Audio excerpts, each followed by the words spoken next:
श्री शिवाय नमस्तुभ्यं। कि 7 तरह के स्वप्न होते हैं और कौन सा स्वप्न सिद्ध होता है, कौन सा स्वप्न सही होता है और स्वप्न को किसको बताना चाहिए और किस मुहूर्त का स्वप्न कैसा सिद्ध होता है। उसी तरह ब्रह्म वैवर्त पुराण के अंतर्गत श्री कृष्ण जन्म खंड के अंतर्गत 77वें अध्याय में 32वें नंबर श्लोक पर लिख दिया श्री वेद व्यास जी महाराज कि अगर तुम सोए और सोते से ही अगर स्वप्न आ गया वो स्वप्न मान्य नहीं। रात्रि को सोए, रात के समय मध्याह्न में स्वप्न आ गया मान्य होगा, पर वो तुम्हें याद नहीं है, स्मरण नहीं है तब।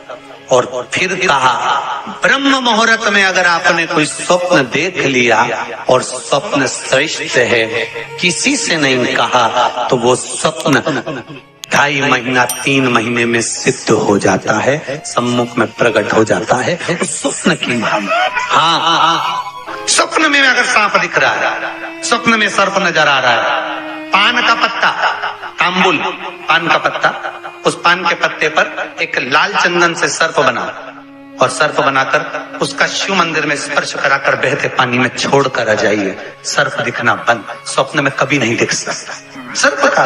आज भी नियम है, शिव जी की बारात निकली थी, सामने से अर्थी आई थी, तब शंकर की बारात निकली थी। हिंदू धर्म की रीति है, आज भी आप कोई अच्छा काम करने जा रहे हो, सामने से अगर मुर्दा आता दिख जाए, अर्थी आती दिख जाए, समझ लेना तुम्हारा काम सफल हो जाएगा, तुम्हारा कार्य सफल हो जाएगा। समझ लेना, आज भी नियम है, सामने से मुर्दा आता दिख जाए तो कार्य सफल है।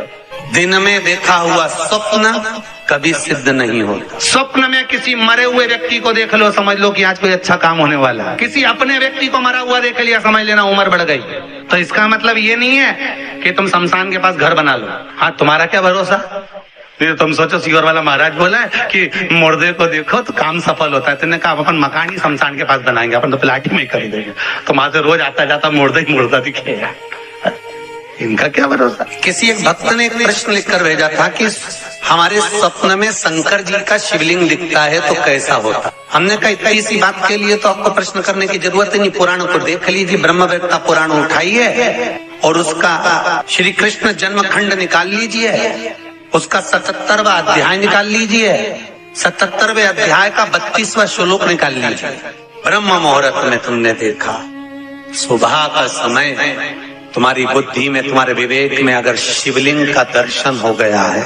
जिस बच्चे ने प्रश्न करा है, अगर वो कथा सुन रहा हो, वो कह रहा था कि हमारे गांव में लाइट नहीं रहती तो टीवी नहीं चलती, इसलिए मोबाइल पे सुनते हैं। तो मोबाइल पे अगर सुन रहे हो बेटा तो ध्यान करना कि अगर ब्रह्म मुहूर्त में शिवलिंग का दर्शन किया है तो जिस कार्य में आगे बढ़ोगे उस कार्य में तुमको मात्र 3 महीने में सफलता प्राप्त हो जाएगी। अगर शिवलिंग का दर्शन मात्र चाहे स्वप्न में हो चाहे हकीकत में हो, जीवन की सफलता देता है, वो सफलता प्रदान करता है। शिवलिंग का दर्शन अगर स्वप्न में भी कर रहे हो, शिवलिंग का दर्शन आप अगर हकीकत में भी कर रहे हो, वो आपको फल देगा। नाग नागिन का जोड़ा ही ऐसा होता है, पति जाए तो पत्नी बदला लेती है, पत्नी जाए तो पति बदला लेता है। इसलिए हिंदू धर्म की रीति है, गाड़ी के नीचे हाथ में किसी भी रूप में अगर आपसे सर्प मरा है, सर्प की हत्या हुई है, या आपने किसी के द्वारा सर्प पकड़ा कर छुड़वा भी दिया है, तो निवेदन रहता है चांदी का एक नाग नागिन छोटा सा बनाकर, छोटा सा उसको शक्कर के कलश में रखकर बांध कर शिव मंदिर में रखकर आ जाइए, उसको दे दो शिव बाबा को कि अब हमारी तरफ से हमने हाजिरी लगा दी, हमसे दुख, हमसे गलती हुई, हम क्षमा चाहते हैं। गलती मनुष्य से होती है, मानव से होती है, हो गई गलती, अब आपको साथ याद रखिए।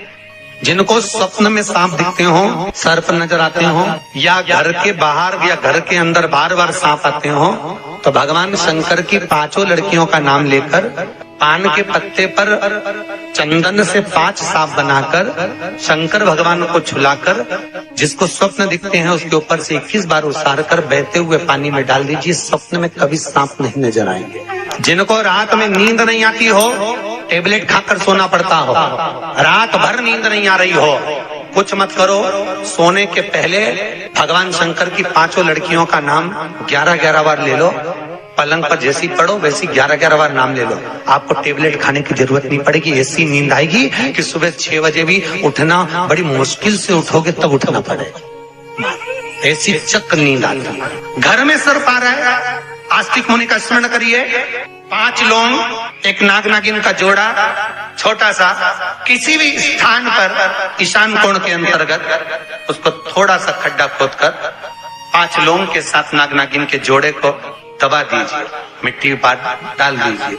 घर में जब नाग नागिन का जोड़ा आप दबाएं तब आस्तिक मुनि का नाम लेकर दबाएं, मां मनसा का नाम लेकर दबाएं, जो नागों की बहन है उस मनसा देवी का स्मरण कर कर उसको डाल दीजिए। आज भी हमारे यहाँ हिंदू धर्म नीति है, जब पहला कालम नए मकान का पहला कालम जब भराता है उसमें तांबे के कलश में नाग नागिन रखकर, कमलगट्टा रखकर, अमरबेल रखकर, थोड़ी सी सरसों रखकर उसका पूजन कर कर पहले कालम के अंदर जो पहला कालम भराएगा, गड्ढे का पहला जो सरिया रखाता है, कालम भराता है, वास्तु पूजन के हिसाब से उसमें रखा जाता है। और वो तो वो उसके रखने के बाद भी जब मकान का मुहूर्त होता है तो वास्तु पूजन में नाग नागिन का जोड़ा रखाता है, वो भी उस मकान में कहीं ईशान के अंतर्गत उसको दबाया कोई, इसलिए कह देते हैं यहाँ पत्थर मत लगाना, यहाँ टाइल्स मत लगाना।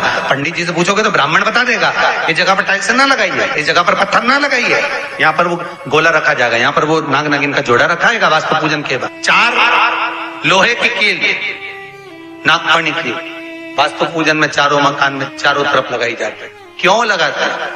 कि कोई दोष हुआ हो, कोई जीव यहाँ रहता हो, सर्प का निवास हो, अगर मकान बनाने में टूट गया हो, किसी का मन दुखा हो तो वो मन ना दुखे। क्षमा याचना, परम आभूषण है, क्षमा मांग लेना, परम आभूषण। गलती करो तो क्षमा मांगने में देरी ना कर, हो गई गलती हो क्षमा है, हम क्षमा मांग। हे शंकर, हे शंभु, हे त्रिकालदर्शी, हे कैलाशी, हे अविनाशी, क्षमा करो गलती। तेरा ही दिया मैंने खाया पिया है, तेरा शुक्रिया। श्री शिवाय नमस्तुभ्यं।